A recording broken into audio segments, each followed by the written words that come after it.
Hello everyone, welcome to study wing point. তো এই ভিডিওতে তোমাদের সাথে আলোচনা করব রাজ্যের অঙ্গনওয়াড়ি ওয়ার্কার এবং অঙ্গনওয়াড়ি হেল্পার পদে কর্মী নিয়োগের নতুন একটি বিজ্ঞপ্তি প্রকাশিত হয়েছে। তো 200+ শূন্য পদে তোমাদের কিন্তু এখানে নিয়োগটি করানো হচ্ছে। তো সেক্ষেত্রে তোমাদের জানিয়ে রাখি যে রাজ্যের বিভিন্ন ব্লকে কিন্তু তোমাদের নিয়োগটি করানো হবে। তো কোন জেলায় কোন ব্লকে তোমাদের এই বিজ্ঞপ্তিটি প্রকাশিত হয়েছে সেই সমস্ত বিস্তারিত আলোচনা করব ভিডিওর মাধ্যমে। তো ভিডিওটি স্কিপ না করে ধৈর্য সহকারে দেখো, তাহলে সমস্ত তথ্য এখান থেকে পেয়ে যাবে যে তোমাদের শিক্ষাগত যোগ্যতা কী চেয়েছে, বয়সীমা কী চেয়েছে এবং বেতন কাঠামো তোমাদের কী থাকবে, প্রত্যেকটি কিন্তু আলোচনা করবে ভিডিওর মাধ্যমে। এবং ডেসক্রিপশন বক্সে তোমাদের টেলিগ্রামের লিঙ্ক দেওয়া থাকবে, সেখানে সরাসরি যুক্ত হয়ে যাও, কেননা সমস্ত বিজ্ঞপ্তি অর্থাৎ যে সমস্ত ব্লকে তোমাদের নিয়োগটি করানো হচ্ছে প্রত্যেকটি ব্লকের বিজ্ঞপ্তি কিন্তু টেলিগ্রামে দেওয়া থাকবে, ঠিক আছে। এবং এই রকম নিত্য নতুন চাকরি সংক্রান্ত আপডেট পাওয়ার জন্য আমাদের চ্যানেলটি সাবস্ক্রাইব করে পাশে থাকা বেল আইকনটি ক্লিক করে রাখো, যাতে যে কোনো লেটেস্ট আপডেট খুব সহজেই তোমাদের কাছে পৌঁছে যায়। তো চলো বিজ্ঞপ্তিটি তোমাদের সাথে আলোচনা করে দিই। প্রথমত অনস্ক্রিন অফিসিয়াল বিজ্ঞপ্তিটি ওপেন করলাম। এখানে তোমাদের বলে দেওয়া আছে যে অঙ্গনওয়াড়ি ওয়ার্কার এবং হেল্পার পদে কর্মী নিয়োগের যে বিজ্ঞপ্তিটি প্রকাশিত হয়েছে সেই ডেট কিন্তু এখানে বলেছে যে 11/7/2024 থেকে তোমরা কিন্তু অনলাইনের মাধ্যমে আবেদন করতে পারবে। এবং আবেদনপত্র জমা দেওয়ার লাস্ট ডেট বলেছে 5/8/2024, অর্থাৎ আগস্ট মাসের 5 তারিখ কিন্তু তোমরা অনলাইনে জমা করতে পারবে। এই ডেটের আগে তোমাদের জমা করে নিতে হবে। এবং অ্যাডমিট কার্ড ডাউনলোড করার ডেট এখানে বলে দেওয়া আছে 14/8/2024 থেকে 23/8/2024 মধ্যে তোমরা অ্যাডমিট কার্ড ডাউনলোড করতে পারবে। এবং এখানে তোমাদের আরও বলে দেওয়া আছে অঙ্গনওয়াড়ি হেল্পার পদের জন্য তোমাদের এক্সামের ডেট বলেছে এখানে 7/9/2024। তো এই ডেটে তোমাদের কিন্তু এক্সাম হবে। টেন্টেটিভ একটি ডেট বলে দেওয়া আছে, সম্ভবত ডেট এই ডেটে তোমাদের এক্সাম হতে পারে, অথবা যদি পেছোয় বা আগায় সেটি কিন্তু তোমাদের জানিয়ে দেওয়া হবে, ঠিক আছে। এবং ওয়ার্কার পদের ক্ষেত্রে তোমাদের এক্সামের ডেট বলেছে 8/9/2024, 11টার সময় তোমাদের কিন্তু এক্সাম নেওয়া হবে। নেক্সট তোমাদের এখানে বলে দেওয়া আছে যে অঙ্গনওয়াড়ি ওয়ার্কার পদের ক্ষেত্রে তোমাদের এলিজিবিলিটি কন্ডিশন কী থাকতে হবে। তো সেখানকার স্থায়ী বাসিন্দা অর্থাৎ রেসিডেন্ট হয়ে থাকতে হবে যেই ব্লকে তোমাদের বিজ্ঞপ্তিটি প্রকাশিত হবে বা হয়েছে, ঠিক আছে। এবং এখানে তোমাদের বলে দেওয়া আছে যে এমপি অথবা সভাধিপতি, এমএলএ অথবা তোমাদের পঞ্চায়েত সমিতি, গ্রাম পঞ্চায়েত, তো এই সমস্ত ব্যক্তিদের থেকে তোমাদের কিন্তু রেসিডেন্ট সার্টিফিকেট কিন্তু ইস্যু করা থাকতে হবে, তাহলে তোমরা আবেদন করতে পারবে। অথবা যদি তোমরা ডিস্ট্রিক্ট লেভেল থেকে হয়ে থাকো সেক্ষেত্রে তোমাদের বলে দেওয়া আছে যে ডিস্ট্রিক্ট ম্যাজিস্ট্রেট অথবা এসডিও অথবা বিডিও, ঠিক আছে। তো এজ লিমিট তোমাদের এখানে বলে দেওয়া আছে যে 18 থেকে 35-এর মধ্যে তোমাদের বয়স থাকতে হবে। 1/1/2024 থেকে তোমাদের বয়স কিন্তু হিসেব করা হবে, ঠিক আছে। এবং এখানে তোমাদের আরও বলে দেওয়া আছে যে তোমাদের ডেট অফ বার্থ 1/1/1989 থেকে 1/1/2006-এর মধ্যে তোমাদের ডেট অফ বার্থ থাকতে হবে, ঠিক আছে। এটি কিন্তু অঙ্গনওয়াড়ি ওয়ার্কারের ক্ষেত্রে। এবং তোমাদের বয়স কিন্তু চেক করা হবে মাধ্যমিকের যে এক্সামের অ্যাডমিট কার্ড অথবা মাধ্যমিকের পাস সার্টিফিকেট অথবা তোমাদের বার্থ সার্টিফিকেট, এই সমস্ত প্রুফ অনুযায়ী তোমাদের কিন্তু বয়স চেক করা হবে। এবং তোমাদের শিক্ষাগত যোগ্যতা বলে দেওয়া আছে 12 পাস, মিনিমাম তোমাদের উচ্চ মাধ্যমিক পাস থাকলে তোমরা কিন্তু এখানে আবেদন করতে পারবে, ঠিক আছে। তো এখানে তোমাদের আরেকটি তথ্য বলে দেওয়া আছে যে 5/8/2024-এর আগে তোমাদের উচ্চ মাধ্যমিক পাস করলেই তোমরা কিন্তু আবেদন করতে পারবে। এরপরে যদি তোমরা পাস করে থাকো সেক্ষেত্রে তোমরা কিন্তু আবেদন করতে পারবে না। তো এখানে তোমাদের আরও বলে দেওয়া আছে এসটি এসসি ওবিসিরা সরকারি নিয়ম অনুযায়ী বয়সের যেমন ছাড় পেয়ে থাকো সেক্ষেত্রে বয়সের ছাড় পেয়ে যাবে। এবং এখানে তোমাদের 100 পয়েন্টের উপরে কিন্তু নাম্বার দেওয়া হবে বলে দেওয়া আছে, ঠিক আছে। তো এখানে দেখো অঙ্গনওয়াড়ি ওয়ার্কারের জন্য তোমাদের প্ল্যান অফ এক্সামিনেশান বলে দেওয়া আছে যে তোমাদের প্রথমে লিখিত পরীক্ষা নেওয়া হবে, তারপরে ভাইবা নেওয়া হবে।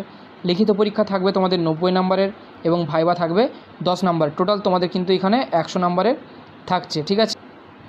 তো এখানে তোমাদের আরও সেই সঙ্গে বলে দেওয়া আছে যে তোমাদের লিখিত পরীক্ষায় কিন্তু মিনিমাম 30 নম্বর পেতেই হবে 90-এর মধ্যে, তাহলেই তোমরা কিন্তু ভাইবা অর্থাৎ ইন্টারভিউর জন্য কল লেটার পাবে, ঠিক আছে।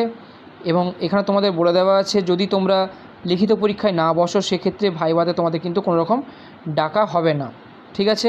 এবং আরও তোমাদের এখানে বলে দেওয়া আছে যে ভাইভাটা তোমাদের কিন্তু কোয়ালিফাইং মার্কস থাকছে না বলে দেওয়া আছে, ঠিক আছে। No qualifying marks in the viva, ঠিক আছে। তো লিখিত পরীক্ষার সিলেবাস তোমাদের এখানে বলে দেওয়া আছে যে 150টি ওয়ার্ডের তোমাদের বাংলাতে রচনা লিখতে হবে। 15 নম্বর থাকবে ক্লাস 8 স্ট্যান্ডার্ডের। এবং অ্যারিথমেটিক অর্থাৎ অঙ্ক তোমাদের থাকবে 8 স্ট্যান্ডার্ডে 20 নাম্বার থাকবে। এবং nutrition, public health, status of women, তো এই সমস্ত বিষয়ের উপর তোমাদের কিন্তু 15 নাম্বার থাকছে। এবং তারপরে তোমাদের বলে দেওয়া আছে যে ইংলিশের উপরে তোমাদের 20 নাম্বার থাকবে ক্লাস 8 এবং ক্লাস 9 ইংলিশের উপরে, ঠিক আছে। এবং জেনারেল নলেজের উপরে তোমাদের 20 নাম্বার থাকছে। পরবর্তী ক্ষেত্রে তোমাদের বলে দেওয়া আছে অঙ্গনওয়াড়ি হেল্পার পদের জন্য, তো যেই ব্লকে তোমাদের বিজ্ঞপ্তিটি প্রকাশিত হবে বা যে জেলাতে সেখানকার স্থায়ী বাসিন্দা হয়ে থাকতে হবে। তো এখানে এমপি অথবা সভাধিপতি, এমএলএ অথবা গ্রাম পঞ্চায়েত অথবা পঞ্চায়েত সমিতি এই সমস্ত জায়গা থেকে তোমাদের সার্টিফিকেট থাকতে হবে, তাহলেই তোমরা কিন্তু ইস্যু করতে পারবে, অর্থাৎ আবেদন করতে পারবে। অথবা যদি ডিস্ট্রিক্ট লেভেল থেকে হয়ে থাকো সেক্ষেত্রে ডিস্ট্রিক্ট ম্যাজিস্ট্রেট অথবা এসডিও, বিডিও এই সমস্ত জায়গা থেকে যদি তোমাদের সার্টিফিকেট ইস্যু করা থাকে, রেসিডেন্সিয়াল সার্টিফিকেট, সেই ক্ষেত্রে তোমরা কিন্তু আবেদন করতে পারবে এখানে। পরবর্তীতে তোমাদের এজ লিমিট বলে দেওয়া আছে যে 18 থেকে 35-এর মধ্যে তোমাদের বয়স থাকতে হবে। 1/1/2024 অনুযায়ী তোমাদের বয়স কিন্তু হিসেব করা হবে। এবং 1/1/1989 থেকে 1/1/2006-এর মধ্যে তোমাদের ডেট অফ বার্থ থাকতে হবে। এবং তোমাদের ডেট অফ বার্থ তোমাদের চেক করা হবে মাধ্যমিকের সার্টিফিকেট অথবা মাধ্যমিকের অ্যাডমিট কার্ড অথবা ডেট অফ বার্থের প্রুফ হিসেবে তোমাদের কিন্তু একটি সার্টিফিকেট লাগছে এখানে। নেক্সট তোমাদের মিনিমাম কোয়ালিফিকেশান বলেছে এডুকেশনাল কোয়ালিফিকেশান, তো উচ্চ মাধ্যমিক পাস অর্থাৎ 12 পাস থাকতে হবে এখানে আবেদন করতে গেলে, ঠিক আছে। এবং 5/8/2024-এর আগে তোমাদের এডুকেশনাল কোয়ালিফিকেশান কমপ্লিট করে নিতে হবে, ঠিক আছে।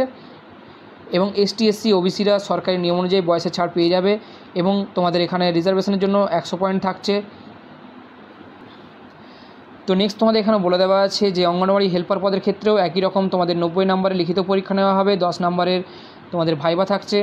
এবং লিখিত পরীক্ষায় অর্থাৎ 90 নম্বরের মধ্যে তোমাদের 30 নম্বর কিন্তু পেতে হবে তোমাদের ভাইবাতে কোয়ালিফাই করার জন্য, ঠিক আছে। যদি রিটেন পরীক্ষায় তোমরা না বসো সেক্ষেত্রে ভাইবাতে তোমরা কিন্তু কোনো রকম ডাক পাবে না। এবং ভাইবার উপরে তোমাদের মেরিট লিস্ট তৈরি করে কিন্তু ডাকা হবে, অর্থাৎ লিখিত পরীক্ষায় পাস করলে ভাইবাতে ডাকা হবে এবং ভাইবার উপরে তোমাদের মেরিট লিস্ট তৈরি করে তোমাদের কিন্তু ডাকা হবে এখানে। তো এখানে তোমাদের এক্সামিনেশান সিলেবাস বলে দেওয়া আছে যে 150টি শব্দে তোমাদের রচনা লিখতে হবে, সেখানে তোমাদের 15 নাম্বার থাকবে। এবং ক্লাস 8-এর উপরে ভিত্তি করে তোমাদের কিন্তু প্রশ্ন করা হবে, ঠিক আছে এখানে। এবং অ্যারিথমেটিক থেকে তোমাদের 20 নাম্বার থাকবে, ক্লাস 8-এর উপরে ভিত্তি করে প্রশ্ন করা হবে। এবং nutrition, public health, status of women এই সমস্ত বিষয় থেকে তোমাদের কিন্তু 15 নাম্বার থাকবে এখানে বলে দেওয়া আছে। এবং ইংলিশের উপরে তোমাদের থাকছে 20 নাম্বার এবং জেনারেল নলেজের উপরে তোমাদের থাকছে 20 নাম্বার, ঠিক আছে। তো তোমাদের বলে রাখি যে কুচবিহার থেকে বিজ্ঞপ্তিটি প্রকাশিত হয়েছে, তো এই হলো তার অফিসিয়াল ওয়েবসাইট। তো তোমাদের আরেকটি তথ্য জানিয়ে রাখি, প্রত্যেকটি জেলা থেকে তোমাদের এই বিজ্ঞপ্তি অর্থাৎ আইসিডিএসের ওয়ার্কার এবং হেল্পার পদে তোমাদের বিজ্ঞপ্তি কিন্তু প্রকাশিত হতে চলেছে। তো যারা যারা এখনও আমাদের ইউটিউব চ্যানেলটি সাবস্ক্রাইব করে রাখোনি সাবস্ক্রাইব করে নাও শীঘ্রই, কেননা প্রত্যেকটি ব্লকের এবং জেলার যে আপডেট আমরা কিন্তু তোমাদের এই চ্যানেলের মাধ্যমে দিয়ে থাকি, ঠিক আছে। এবং আইসিডিএস ওয়ার্কার এবং হেল্পার পদের প্রত্যেকটি আপডেট তোমরা কিন্তু এখান থেকে পেয়ে যাবে, ঠিক আছে। তো কুচবিহার থেকে যারা বিলং করে থাকো তাদের ক্ষেত্রে বলে রাখি যে এই অফিসিয়াল ওয়েবসাইট থেকে তোমরা ভিজিট করলেই সমস্ত তথ্য পেয়ে যাবে এবং এখানে গিয়ে সম্পূর্ণ অনলাইনের মাধ্যমে তোমরা আবেদন করতে পারবে, ঠিক আছে। তো এখানে তোমাদের আরেকটি তথ্য দেওয়া আছে যে অনলাইনে আবেদন করার পর তোমাদের অ্যাপ্লিকেশনের যে প্রিন্ট আউটটি বেরাবে সেই প্রিন্ট আউট তোমাদের এই অ্যাড্রেসে গিয়ে কিন্তু জমা করে আসতে হবে 5/8/2024-এর আগে। এবং অফিসের যে টাইম সেই টাইমে তোমাদের গিয়ে কিন্তু জমা করতে হবে, ঠিক আছে। যদি তোমরা কেবলমাত্র অনলাইনে আবেদন করো এবং প্রিন্ট আউট যদি তোমরা এই অ্যাড্রেসে জমা না করো সেক্ষেত্রে তোমাদের কিন্তু অ্যাপ্লিকেশান গ্রহণ করা হবে না, ঠিক আছে। তো এখানে তোমাদের এটি বলে দেওয়া আছে, ঠিক আছে। বিজ্ঞপ্তিটি প্রকাশিত হয়েছে government of West Bengal, office of the child development project officer, Mathabhanga 1 নম্বর ব্লকের পক্ষ থেকে বিজ্ঞপ্তিটি প্রকাশিত হয়েছে। এবং ইস্যু অফ ডেট বলেছে 1/7/2024 এই ডেটে বিজ্ঞপ্তিটি ইস্যু হয়েছে, সঙ্গে মেমো নাম্বার দেওয়া আছে, ঠিক আছে। এবং এখানে তোমাদের অঙ্গনওয়াড়ি ওয়ার্কার এবং হেল্পার পদে কিন্তু নিয়োগটি করানো হচ্ছে।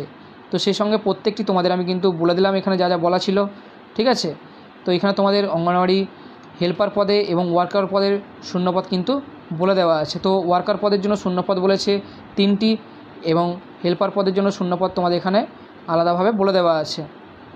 তো এখানে তোমাদের হেল্পার পদের জন্য টোটাল 19টি শূন্যপদ এখানে আছে। তো এটি কিন্তু তোমাদের কোচবিহার ডিস্ট্রিক্টে মাথাভাঙ্গা ব্লকের জন্য তোমাদের দেওয়া আছে। তো কোচবিহার ডিস্ট্রিক্টে আরও অন্যান্য যে সমস্ত ব্লকের জন্য বিজ্ঞপ্তি প্রকাশিত হয়েছে প্রত্যেকটি আমাদের টেলিগ্রাম চ্যানেল দেওয়া থাকবে, সেখান থেকে তোমরা কিন্তু পেয়ে যাবে, ঠিক আছে। তো আমি তোমাদের জানিয়ে রাখি আপকামিং বিভিন্ন ব্লকে তোমাদের অঙ্গনওয়াড়ি কর্মী এবং ওয়ার্কার নিয়োগের বিজ্ঞপ্তি আসতে চলেছে। তো প্রত্যেকটি বিজ্ঞপ্তি কিন্তু আমাদের ইউটিউব চ্যানেলে আলোচনা করা হবে। তো যারা যারা এখনও চ্যানেলটি সাবস্ক্রাইব করোনি সাবস্ক্রাইব করে নাও, এবং ভিডিওটি হেল্পফুল বলে মনে হলে একটি লাইক দিয়ে চ্যানেলটি সাবস্ক্রাইব করে আমাদের সাথে থেকো এবং আমাদের পাশে থেকো, এবং ভিডিওগুলি বেশি বেশি করে বন্ধুদের সাথে শেয়ার করে দিও।